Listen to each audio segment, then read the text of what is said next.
Southern Nevadans are the water smartest, saving 200 billion gallons over the years. Residents, HOAs, and businesses follow the seasonal watering schedule and replace grass with water-smart landscaping. Golf courses operate within water budgets. Resorts account for just 7% of the valley's water use. And developers, they're doing their part too. They follow strict water-smart building codes. So thank you, and keep saving water where it matters most, outdoors.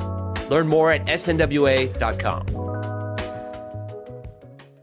Hey, Las Vegas, Jesse here. At the end of today's episode, I've got a sponsored interview with luxury real estate advisor Holly Urker.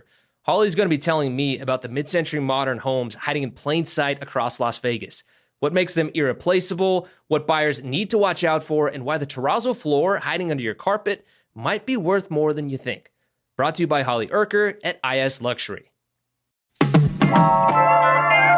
Today on CityCast Las Vegas, as AI keeps booming, so do those controversial data centers, and apparently Switch wants another one here in the Valley. Plus, we're breaking down our first James Beard Best Chef Award in 15 years, and whether or not the Sphere's next cinematic venture will be as big as Oz. And in our members-only bonus segment, we dive into how a Las Vegas-based TikTok community built around body positivity took a disturbing turn. And to help me break it all down, we're bringing lifestyle and entertainment writer Melinda Shekels and Nevada Independent opinion editor Andrew Corrali onto the show. It's Thursday, June 18th. I'm Jesse Merrick, and here's what Las Vegas is talking about.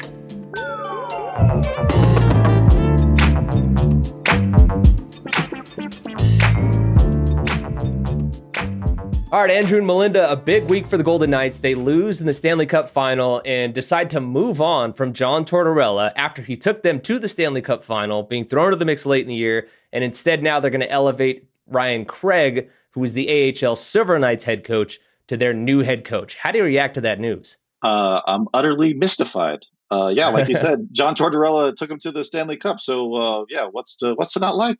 You know, it seems to me, too, like to that effect. I am mystified as well, though, Jesse, and you'll have to tell me because you're the expert on these things. But doesn't it feel like the Knights have had a lot of head coaches? I mean, yeah. I'm by no expert of means in hockey, but I was, an early adapter to the Knights. And it feels like we've had so many head coaches. Do you think this was all part of the plan, like to bring him in and he was never really permanent? Yeah, I believe it's 5 head coaches in their 9 years of existence now, which is pretty wild. And it seems like this was the plan from the get-go. Kelly McCrimmon even noted the fact that GM of the Golden Knights, he said that they felt it would be unfair to have moved Ryan Craig into this role at the point that they hired John Tortorella with 8 games to go for his first time as an NHL head coach. So they kind of stuck to their plan, even though Tortorella goes and takes them to the Stanley Cup final. And even though it was very clear that he told the Knights he wanted to be back with the organization. So I get why they're doing it because they're sticking to their plan, but still a wild move that has to work out for them. Yeah. Give Tortorella a gold watch. Right? Give him something. Yeah, let's throw a Rolex my man's way or something like that. I feel like he should get something. Where is he going to go? Do we know? Yeah, look, he said he still wants to coach again. He is in his late 60s, was not coaching prior to being thrown on with the Golden Knights here. So a lot is up in the air. It's going to be fascinating to see where he does indeed go. Also, too, as another caveat before we really dive into things, there's clauses in these contracts that prohibits coaches from, interviewing in other places. I don't know if he's got something like that in his contract because Bruce Cassidy, the previous coach, has been restricted of talking with other teams as well. So it could be a whole nother can of worms. We'll just kind of wait and see how that happens. But obviously the Knights, good, bad, whatever it is, always surrounded in some sort of controversy as it comes to their decisions. Just again, like I said, has to work out for them. And then fans will forget about it. But speaking of controversies, obviously data centers always come with their fair share of controversy. It's a hot button issue. And now, Andrew, it sounds like Switch wants to add another data center here in the Valley. Yeah, and nice transition, by the way, controversy. Thank you. Yeah, so Switch is a familiar name in Nevada. It was doing, data centers before data centers were cool or uncool, I guess, based on a lot of the anger that we've seen unleashed at public meetings from Reno to Boulder City. So their flagship campus, which is ominously called The Core, is in the Southwest Valley off of 215. It opened way back in like 2008. And it's since grown into this vast complex that houses server farms, containing data from everything, companies from Google to PayPal. So all our embarrassing photos and Facebook memories are probably stored there. So now Switch is asking the Clark County Commission for a go-ahead to expand on that campus. The company wants to build more than 50,000 square feet of warehouses to hold more servers, utilities, shipping, and office space. So they're considering that this week. To put it into perspective, the current campus is already like 2 million square feet. So this is just like a little tiny little pinky nail addition in the grand scheme of things. So what do you work for them or something? What are you doing? Shilling the company line here. Come on, Andrew. I'm just putting it into perspective. Yeah. Melinda, I'm curious how you wrap your head around this, because I think, look, it is a hot button issue. So you have to look at the pros and cons of this. And the big question I have is like, do the pros of pursuing these data centers and, building them here outweigh the cons and the risk of us being left behind in the modern world, I guess? What's the rub about this one is everybody wants to use data, but nobody wants the data centers, right? Because especially in our climate, they create these heat islands, right? Which are a really big part of the problem. They suck up water, which obviously we know that we're in a bad place with water.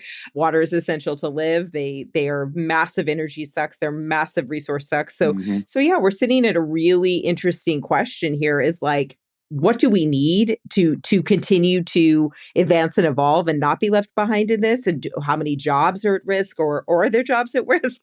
Is it all simply AI, driven? And, where do we want to go with this? So I think it's a very valid question. I said, I'm always one that's very pro. We want industry in Nevada that's better things other than casinos. That's why I was a big proponent of the film studio, which we turned down as well. So, I mean, this is a really big question for us, is how deep do we want to go on the data deep dive, so to speak. I certainly don't have the answers, but it is in my, the current Switch is in my neighborhood. So, it's, and it's massive. I've never been over there. Does it create like an ominous hum or anything like that? or is it pretty chill? Well, I've seen these TikToks of like these people standing next to data centers and they're like, whoa. Sounds like that might help you sleep, actually, though. As big as the data center is, there's as many, conspiracy theories about the data center. People have a tendency to love to, spark reality and fiction about the data center. No, I've never heard it humming. It's fine aesthetically, basically. They've done a nice job over there. And I think we all kind of drive by and scratch our heads about what's really going on in there. But, it is essential. I mean, as our lives become, completely dependent on AI day to day, we have to get the data. It has to exist somewhere ultimately. So now who's the industry shill? But I think, and to your point, Jesse, there are questions about what are the pros, and once these things are built, they don't like really host a lot of full-time jobs, and so the economic impact, I think, for data centers is a little bit overstated. So I think that's and so that's one of the factors I think we need to weigh whenever we're talking about the costs and benefits. One other thing that's interesting to me in all of this too is like, some of the bigger ones obviously is the water factor and, the using of electricity and everything like that and how that could impact our grid. And I have heard in the research and even up in the Reno area, I believe, they've created like, their own power plants in a sense, off of recycled electronic vehicle batteries and things like that. And also too, now here in Nevada, the Southern Nevada Water Authority has banned any new evaporative cooling methods as well. So that's helping with the usage of water and everything. So if we eliminate those two big concerns, like what are the big talking points, I guess, against these things, Andrew? Because obviously you guys at The Independent have had a lot of opinion pieces about data centers. So like if you are able to remove those, what's the big pushback on these? Well, those are the two big pushback items. And if there's a world in which, and I will say in, Switch's defense, they're sort of like the good neighbor in all this, and they claim to recycle all their water, and they have a solar array in North Las Vegas that powers their complex. And so if you could solve those two big problems, then I think we have a reasonable conversation around, data centers. And that's why people in, Boulder City and in Reno and now in Henderson are starting to be really skeptical, because these things suck up resources. And Nevada it's a very, business friendly state, or as you might otherwise say, very pliant to big business. And we've got a lot of land. So I think if you could solve those two issues, I think we could have a sort of reasonable playing field where we could talk about these things being cited here. But, Nevada, maybe not the best home port. We've got 40 plus data centers right now. And so you really have to ask, like, how much, how much can we take, in the driest, state in the country. Henderson may actually enact a memorandum or a moratorium, that is, on new data centers. So they put it on pause, could be for about 180 days if they really push that through, to kind of learn more about this. So I'm interested to see, is there anywhere in Southern Nevada where these can be built without local pushback? Is it as easy as, well, hey, move them outside of the city limits and take advantage of all the land that we do have outside of where it's highly populated? I mean, I think this is, there might be a little bit too, that's the classic NIMBYism. I mean, whether it's, I once went to a city council meeting when I was a young reporter about somebody who didn't, in the middle of the fire zone, didn't want a fire station in their neighborhood.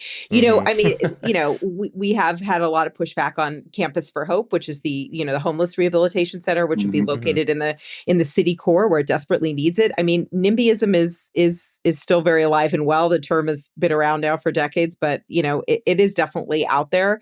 I think it'll be interesting, without the job factor, with the water suck factor. I mean, Nevada is classic on turning down even things that are pro economy and pro job as well. Yeah. So it's whichever way's the wind going to blow on this one, right? No, it's so true. And it's going to be fascinating to watch and see how kind of all this transpires, with everything, because it's a sticky issue and it's not going away anytime soon. So we'll see how that rolls.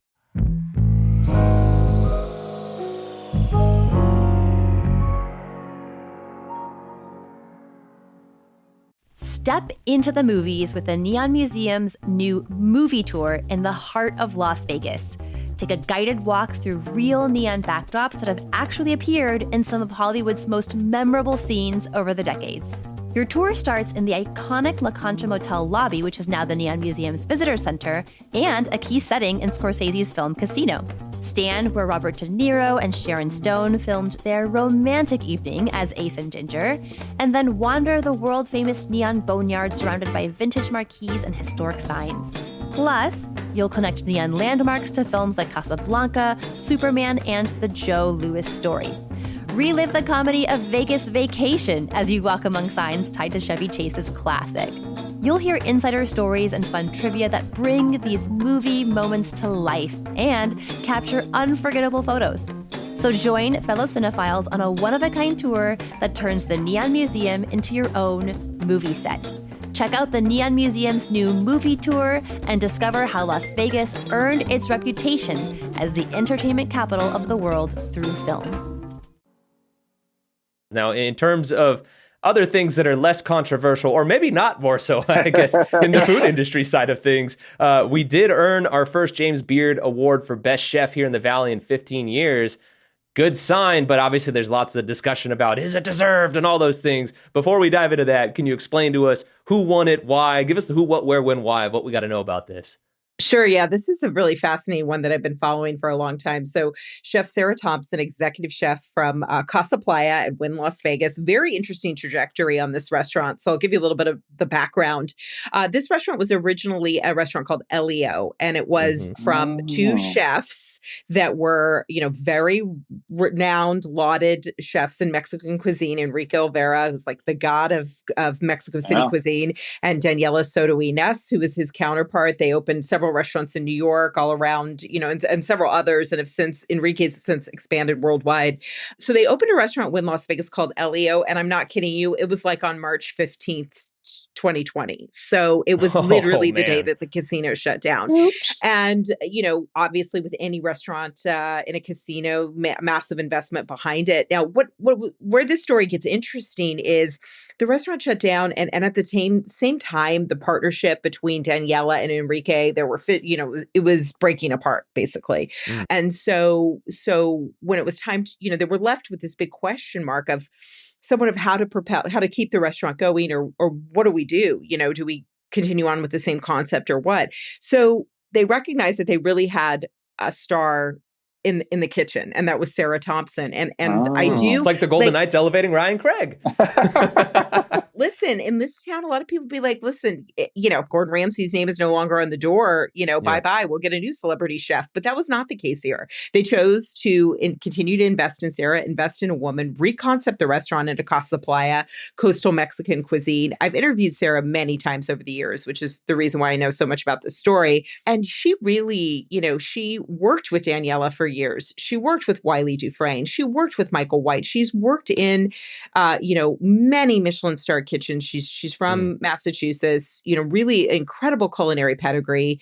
And, they chose to continue to invest in her, which I do commend them for, because like you said, you could have just said, sorry, it didn't work out. We're going to find somebody else. And the restaurant was reconcepted around her. The food, moved away from a lot of the classic, Enrique Olvera and Danielle Soto Inez recipes. And she really developed this incredible masa program, working with local purveyors also too, in Nevada and in Mexico, went to Mexico many times. I've asked her for recommendations on many of my Mexico trips. She's always, she has a real, it's not just simply like tapped in.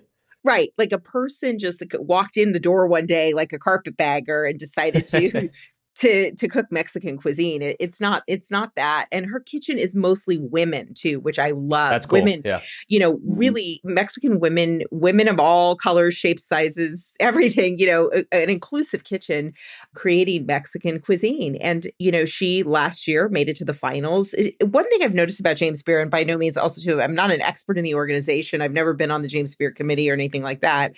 But, I noticed that a lot of times chefs have to be nominated multiple times in order to get to that final spot. And so in her second year, she won. She won on Monday. And she's the first chef in 15 years, following up by another woman who won 15 years ago from Lotus of Siam, Saipan Chutima. She won 15 years ago. We have not had a winner in 15 years. And it was a huge moment for Las Vegas.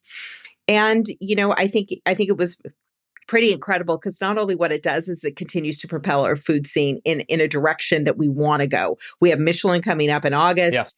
Yeah. Very interesting, a different Michelin than we had last time. But, Andrew, I know you have covered this world for many years as well. What are your thoughts on this? Yeah, I'm super excited. And it's great to see Casa Playa get some love. I was going to ask you what your favorite dish is, because I know mine. And last time I was there, I had the Casa Playa Surf and Turf, which is like this gigantic lid filled with lobster and Wagyu, carne asada, gigantic tender mutant, shrimp, pork belly al pastor. Sign me up for mutant shrimp. Yeah, it was so good. And yeah, so I'm feeling the love. I think James Beard has definitely done a great job in shining a light on the culinary talents in Vegas, off and on the Strip. So Melinda, what are you ordering? Because I looked at the menu real quick, or at least some of the highlights from the story. Another thing, I'm not vegetarian, but they did mention the squash blossom quesadillas. Just sounds interesting. I'm assuming it's vegetarian. That's one thing that stuck out to me as well. Yeah, the squash tamal is actually, I think, really one of her. It's a tamale, and it's absolutely fantastic. The other thing that I've expressed this to Sarah over the years is they originally, when they opened, they had these incredible Wagyu tacos on the menu, and they were literally the best taco I'd ever had in my life. Now I think you can only get them on the late night menu, which is somewhat heartbreaking to me, because I do believe that Mexican cuisine must have a taco.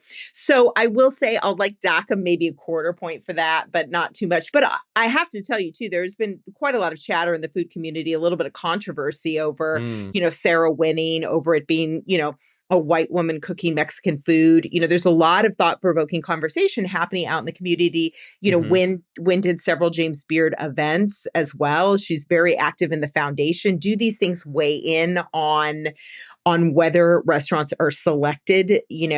There's nothing without controversy, even big victories. So I think you have to kind of, consider all of those things in formulating your own opinion.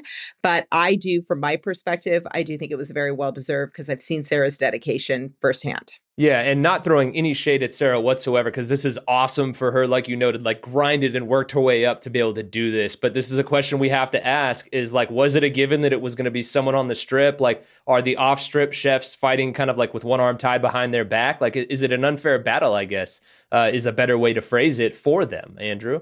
I feel like since before the pandemic, I feel like the off-strip dining scene really kind of started to elevate and come to the fore. And I feel like since then, I feel like they've been feeling the love. So in no way do I feel like this was unfair or that the Strip is outshining, what's happening off the Strip, what's happening downtown, what's happening in Henderson. I'm sure Melinda's got some thoughts on this, but I feel like the off-Strip dining scene has been properly recognized in recent years. I've been very pleased by it. Yeah, I think that there's been a lot of representation. It's been seen, in that respect. But you got to also look at the history of the James Beard. Everyone that has won that award in Las Vegas, except for Lotus of Siam, and the two, we had the Peppermill one for a different award, and then also Bob Taylor's Ranch House one as well. Those were under Ranch House. Those won under Legacy, the Legacy Award, the American Restaurant Legacy Award, which is understood there. But they've all been, Julian Serrano one, they've all been Strip chefs. And Lotus was the restaurant, the chef there that won, who was off Strip. So we have definitely, yes, I would say we're reaching new heights in our off-Strip dining scene, but the awards have always favored Strip. They have. Okay. Prior to Lotus winning, Paul Bertolotto won. Then we had Claude Latoff also won. We've had, and you can take a look at the list on the James Beard Foundation website, but it has always favored Strip. Yeah, and look, that's going to happen in a place like Vegas too. Like, I think we do have to realize that. We can ask the question, but also realize that the Strip is kind of like the proving ground for a lot of these folks. And then eventually they want their own thing, their own space, and they'll probably move off Strip and continue the growth of our food scene off Strip. So I think it's kind of like the opposite of a vicious cycle. Like, it's a great cycle to have here in the Valley. And I think it's something that we all do benefit from in the long run. I think with any of these competitions where, it's not really like, what are the criteria? You don't find out who the judges were till after, we're always going to pick holes in it because there seems to be a bit of mystery going on. We love to do that, though. Listen, we do love to do it. So, there's always a conspiracy theory about, how or why someone was selected, but let her just enjoy her moment.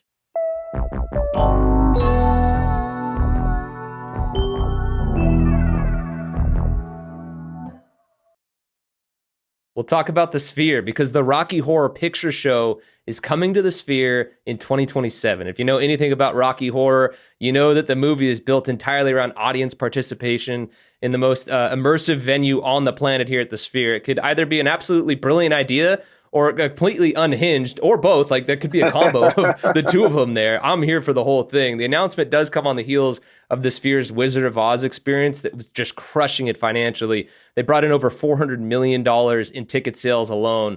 So I'm curious, you guys, do you think the Rocky Horror Picture Show will work at the Sphere? Again, more than anything, because of the audience participation. Because I went and saw Oz there. I've been in the Sphere a handful of times. Those seats are steep. Like, you're not going to be up dancing, moving around. Otherwise, there's going to be some like fall hazards here. Not to be that guy, but like, how is this going to logically work there? Like, what do you think they're going to do? Oh, man. I'm going to be a contrarian to you because I've been to some of the EDM shows there and people are up dancing. Okay. And that makes me very, just because of, whatever substances might be being consumed in there. That does make me very nervous. So I'll just say that, Andrew, what do you think about, what do you think? Jesse, your mere infrastructure concerns are no match for the might of Rocky Horror. And I think it's one of those things where people will find a way to party the hell up at Rocky Horror. I mean, I've seen it over the years at every venue that's popped up in Vegas over the years. I think the latest one was at Tropicana Cinema on Trop and Pecos. Mm-hmm. And I just think it's a great marriage of crazy, insane technology with a camp cult classic film with this crazy goth following, so I think it's going to be utterly bananas, pure Las Vegas. I think it's going to be super rad. And looking forward to it. Isn't it wild when you think about too, that like this flopped at the box office and what it's turned into, and now it's going to be at the Sphere. When you look at the history and the success that Oz had there and all of that, like I do just think it's going to be one of those deals where like, This is just going to be a totally unhinged thing, which fits exactly with what Rocky Horror is supposed to be, right? Mm-hmm. I mean, this seems like the perfect marriage for the two of them. Yeah, and the one interesting thing is, tickets to the Sphere ain't cheap, so I hope that they keep prices affordable for the broke goth community, because that fandom, they are vocal and they are loud and they are active, and so I hope that they are pleased. But yeah, I think it's going to be insane. You bring up a good point. Like, I wonder what the pricing will be based on the demographic. And I got to tell you, and you guys are going to just lose your minds on this, but I'm probably the only theater kid in the world that's never seen Rocky Horror Picture Show. So I can't speak of the actual content, but I can speak to obviously the Sphere, which I know very, very well, and I have covered it. But it's the number one pushback that I hear from people is just the price, the cost of those tickets, and the investment. But they do put on listen, as we said, this data, it ain't cheap. This data is not cheap, and it's all data. And it's all fair content. enough. Yeah. And one thing I think that is cool too is that, and I hope the Sphere, they find a way to sort of embrace this or incorporate it, is traditionally Rocky Horror has been very welcoming to marginalized communities. Yes. The LGBTQ community, trans community. And so there's another social dimension to this that creates some sensitivity around it. And I hope that, that means something. And this isn't just some, mercenary commercial enterprise, which it is. Yeah. But I hope that's a factor. That would be really cool. I feel like it's one of those deals where you don't do this unless you realize that, right? And if they don't, then it's like, my God, how tone deaf are you? And so the backlash could be insane if they aren't. So you would hope that some folks back there are smart enough to realize that and do it the right way. So I am fascinated to see how it works out and what it's going to be like for our city. It's just going to be wild, and that's so awesome. And it got me thinking too of, again, we've seen Oz there. I saw that myself. It was a crazy experience. What film would you guys, love to see there after the Rocky Horror Picture Show has its run at the Sphere? What would you want to use AI to enhance to be able to throw it up there at the Sphere? Oh, God. Oh, I don't know. The Godfather? I don't know. Ooh, that'd be good. I would love to see the horse head of the bat. I mean, I don't know. That's very Vegas. It would never happen because there's just not as much lore. It doesn't have the same kind of good thing. But, I was like, Goodfellas? I don't know. Yeah. As you said, that Scarface popped in my head. That's not my answer, but Scarface, I was like, that'd be a wild one that has a big following at least. I could see that, yeah. Scarface with an EDM soundtrack. There you go. Ooh, copyright that. Trademark that. My favorite horror movie and also my favorite comfort watch are the same thing, and that is Hereditary, the best horror movie in the 20th century, or 21st century rather. And I think that would be great in the Sphere as a musical. Hail Payman. That's all I have to say. There you go. There you go. My mind initially just went to Star Wars, and I'm not some huge Star Wars fan. I enjoy it, but I'm again, think of the cult following. The big question would be, which one are you going to show? Are you going to show all of what does this look like, and how would you navigate that? A whole nother can of worms to deal with. But I think the crowd there would be just as exciting too, given the following that Star Wars does have. Yeah, and I'm really surprised. They got to be working on it because it is such a given. It is such a given, unless there might be, I don't know, who knows, sometimes there's nuances with the IP or, Disney and sensitivities, but you've got to think that they are working on it.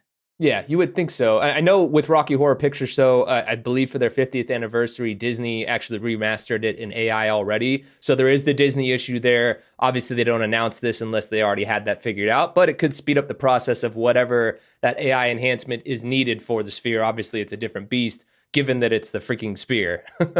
All right, coming up in our members-only bonus segment, we're diving into a new docuseries that's pulling back the curtain on Paradise, a Las Vegas-based creator community dedicated to promoting body positivity whose reputation became tainted by allegations of misconduct.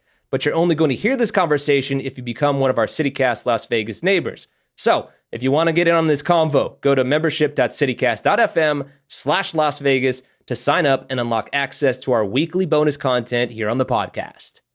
Obviously, we painted a very wide brush today on the show, guys. I think we rode the roller coaster and hit on so many different things. So thank you for coming along for the ride. Now we're pulling into the station. Yeah, what a ride. Wrapping it back up on a high note, right?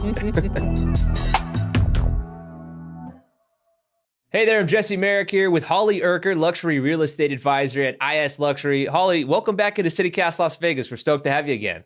Thank you. I'm excited to be here again. Now, last time we had you on, you gave us a great overview of the vintage Las Vegas market. Now, today, let's get into more of the specifics, okay? When someone's actually standing in one of these vintage homes, what should they be looking at that most buyers just completely miss at that time?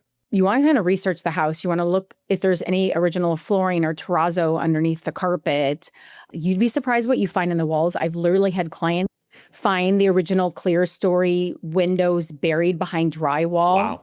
And framing. So you may not see it all initially on the surface, but as you get into the house and feel it, You just want to take some time. There was definitely an era and a phase of hiding those architectural features, and it's all about rediscovering it and working with it. Yeah, no, definitely. I've heard some stuff about like, these are the mob houses back in the day. Sometimes maybe you find some money in the closet or in the walls or something. You never know what could happen there. But at the end of the day, too, it's not all fun and games. Like there does have to be a real honest buyer conversation. So like, what do people really do need to have their eyes open about when they're looking at buying a home of this age in particular?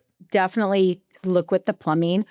Any homes that were built here in the late 50s to mid 60s, even early 70s, was all slab foundation, and that the plumbing was laid within that slab. It was a freeform poured slab, so there wasn't any framing. There's no rebar in those slabs. So if you think about 60 years of settling, you're going to get movement and shifting in it. So yeah, definitely have your pipes scoped. Then next is your electrical. Those are certainly all safety hazards. You'd be surprised at how many panels that came across that have two-prong systems. You want to make sure that the home is safe and work with a professional, obviously, to have those things done. And then your HVAC system, obviously, we want to keep our properties cool and be comfortable in it. Those are definitely the key systems to take a look at. And then most important as well, not to overlook, is the roof.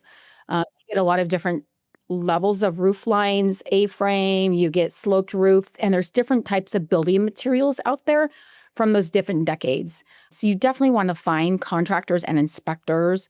Otherwise, you're just going to have somebody come in and say, rip it all out, start all new, if that's not necessarily the case. No, yeah, I've had contractors come through my house where they say that, and I'm like, what are you talking about? Get out of here. Like, you can't just, like, rip all the character out. And, too, especially with the HVAC unit, that is key. That's what bit me. And now I have a Honda sitting on the side of my house to keep my house cool. It was so expensive, not an experience I want to go through again. And, like, as we're saying this, people are probably like, good God, like, I want no part of buying a vintage home. Like, let's not make that the case, okay? Let's make sure we explain how great it is to be able to do that. And in terms of the neighborhoods, though, like, we have a lot of really great pockets here around the valley. My mind goes to Paradise Palms, obviously the downtown neighborhoods like Huntridge, John S. Park. There's obviously Scotch 80s, McNeil Estates. For the buyers who aren't necessarily familiar with some of those areas, what is it that makes them different from the rest of the Las Vegas market? I tell people, just get in the car and let's drive. I want you to have a feeling when you pull into these communities.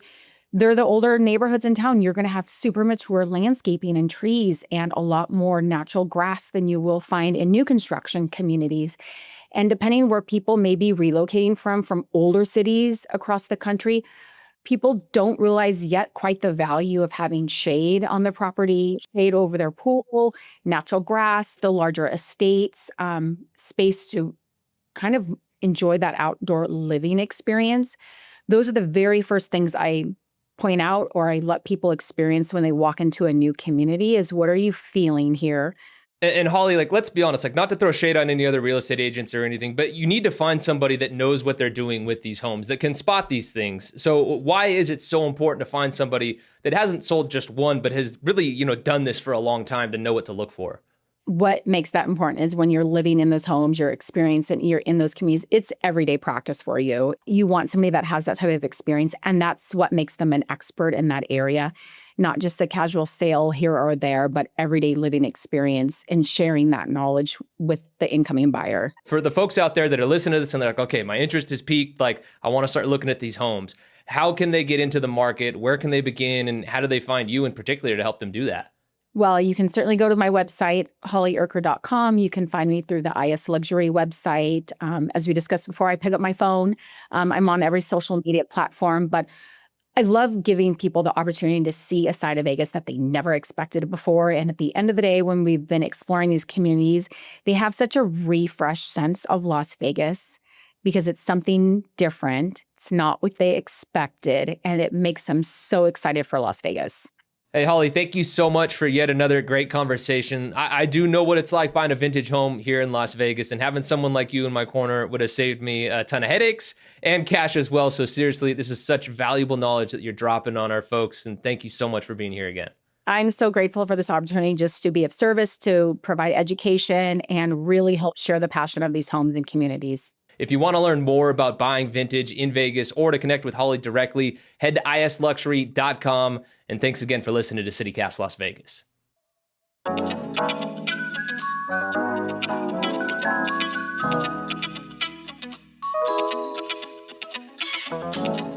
That's all for today here on CityCast Las Vegas. Our executive producer is Layla Muhammad. Our creative producer, Jacob Solis. Our newsletter editor is Rob Katchelreese. And I'm your host, Jesse Merritt. Music is by OG Moose, Epidemic Sound, and All the Kimonos. We record this show on the traditional homelands of the Nuwuvi, the Southern Paiute people. If you enjoyed the show, why not tell a friend, rate the show, leave us a review, and subscribe to our free morning newsletter as well. And don't forget, you can support this show and get great perks by becoming a CityCast Las Vegas neighbor at membership.citycast.fm/Las Vegas. We'll be back on Monday morning with more news from around the city. Until then, though, have a great weekend and take care.